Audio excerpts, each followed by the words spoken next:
ከስሞች ጀርባ ያለ ታሪክ ከብዙ ሺህ ዓመታት በፊት የጀመረ ጉዞ ነው። ስሞች ሲሰጡ ትርጉም አላቸው፣ ሲሰጡም ታሪክ ይናገራሉ። እንኳን ወደ የስም ትርጉም ዓለም በደህና መጣችሁ። ዛሬ ወደ 10 የዕብራይስጥ ስም ትርጉሞችን እናያለን። የመጀመሪያው አብኬም ነው። ይህ ስም የጥንታዊ ሴማዊ ቋንቋ ስር ያለው ነው። አብ ማለት አባት ሲሆን ኬም ደግሞ የባለቤትነት መገለጫ ነው። አብኬም ማለት የኔ አባት ወይም አባቴ ማለት ነው። እንዲሁም ከአሜን ጋር በመያያዝ እውነት ይሁን የሚል በረከትን የያዘ ጥልቅ ስሜታዊ ትርጉም አለው። ሁለተኛው ኢቲኤል ነው። ይህ ስም በመጽሐፍ ምሳሌ ላይ የምናገኘው የዕብራይስጥ ቋንቋ ነው። ኢቲ ማለት ከኔ ጋር ማለት ሲሆን ኤል ደግሞ አምላክ ማለት ነው። ኢቲኤል ማለት እግዚአብሔር ከኔ ጋር ነው የሚል የድልና የመጽናናት ትርጉም አለው። በህይወት ጎዳና ላይ አምላክ አብሮኝ አለ ብሎ ለማመን የሚፈልግ ሰው ይህ ስም ታላቅ ማስታወሻ ነው ማለት ነው። ሶስተኛው ኤልፋዝ ነው። ኤልፋዝ ማለት በዕብራይስጥ አምላኬ ወርቅ ነው ወይም የእግዚአብሔር ወርቅ ማለት ነው። ወርቅ የዋጋ መለኪያ እንደሆነ ሁሉ ኤልፋዝ በእግዚአብሔር ዘንድ ያለን ክብርና ዋጋ የሚያሳይ ስም ነው። ይህ ስም በጥንት ጊዜ በነበሩት የጥበብ ሰዎች ጋር በታሪክ ውስጥ በስፋት ይነሳል። አራተኛው ኢዮስያስ ነው። ኢዮስያስ የሚለው ስም የመጣው ከዕብራይስጥ ሲሆን ትርጉሙም በዋናነት እግዚአብሔር ደጋፊዬ ነው ወይም አምላኬ ደጋፊዬ ነው ማለት ነው። በሌላ አነጋገር በህይወታችን ውስጥ የሚያጋጥሙን ፈተናዎች እና ውጣ ውረዶች እግዚአብሔር እንደ ደጋፊና እንደ አለኝታ ከጎናችን እንዳለ የሚያስታውስ ስም ነው ማለት ነው። አምስተኛው ሳዶቅ ነው። ሳዶቅ ማለት በዕብራይስጥ ቋንቋ ጽድቅ ወይም እውነተኛ ማለት ነው።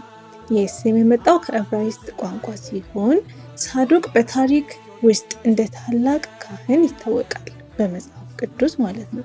በሁለተኛው ሳሙኤል ምዕራፍ 8 ቁጥር 17 ላይ እንደተጠቀሰው የንጉስ ዳዊት ካህን እንደነበረና የካህኑ የአኪጦብ ልጅ እንደሆነ እናነባለን ማለት ነው። ስድስተኛው ኤልያን ነው። ኤልያን ማለት አምላክ መልስ ሰጠ የሚል ትርጉም አለው። ይህ ስም ከዕብራይስጥ ቋንቋ የተገኘ ሲሆን በስም ደረጃ በመጽሐፍ ቅዱስ ውስጥ በቀጥታ እንደ ሰው ስም በብዛት ባይጠቀስም ከዕብራይስጡ ኤሊ ወይም አምላኬ እና አና ማለት መለሰ የሚሉ ቃላት ተዋቅረው ነው ማለት ነው። ይህ ስም ጸሎታችንን በአምላክ ፊት ተሰሚነት እንዳለው የሚያስታውስ ስም ተደርጎ ይወሰዳል ማለት ነው። ሰባተኛው ኖህ ነው። ኖህ ማለት በዕብራይስጥ ቋንቋ እረፍት ወይም መጽናኛ ማለት ነው። በመጽሐፍ ቅዱስ ላሜህ ልጁን ከእግዚአብሔር ከተረገመች ምድር ስራችንንና እጃችንን ድካም ያሳርፈን ብሎ በዚህ ስም እንደሰየመው በዘፍጥረት ምዕራፍ 5 ቁጥር 29 ላይ ተጽፏል ማለት ነው። ስምንተኛው ኤልሮኢ ነው።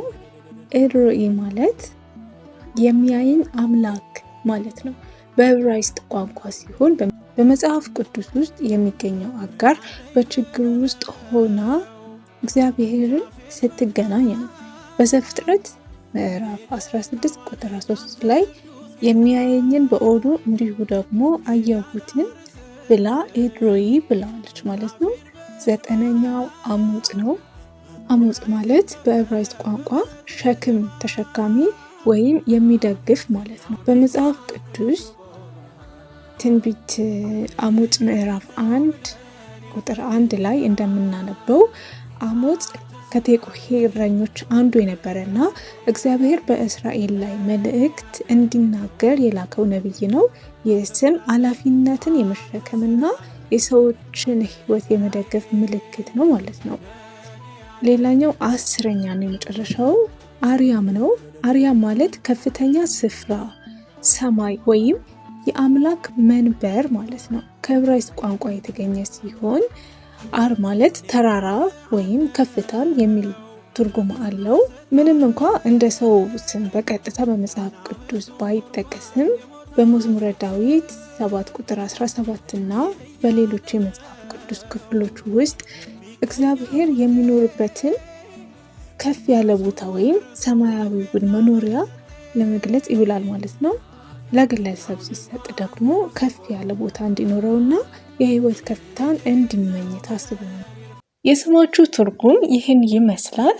ላይክ እና ሰብስክራይብ በማድረግ ቤተሰብ ይሁኑ። እስኪ ኮሜንት ላይ እንዲተረጎም የምትፈልጉን ስም ጻፉልኝ። ምናልባት በሚቀጥለው ቪዲዮ ላይ ስለስሙ አብረን እንመረምራለን። እኔ ቅድስት ነኝ። በሚቀጥለው እስክንገናኝ ሰላም ያብዛላችሁ።